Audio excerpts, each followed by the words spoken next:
Hello guys, jadi utility program kita yang kelima ialah spyware remover. Pertama, kamu perlu tahu spyware ni ialah program yang ada dalam komputer kamu tanpa pengetahuan kamu yang boleh kutip kamu punya informasi secara rahsia.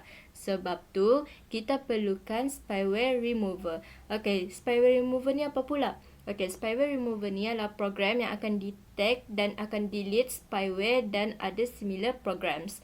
Okey, jadi sekarang ni saya download Adaware daripada Google. Okey, ini salah satu spyware remover. Okey, kita on real time protection and then kita full scan. Okey, dia akan scanning sama calculating. Okey, kita tunggu sekejap. Okey, lepas tu kita nampak sudah habis kan, sudah habis dia scan tadi. Jadi ini dia punya summary.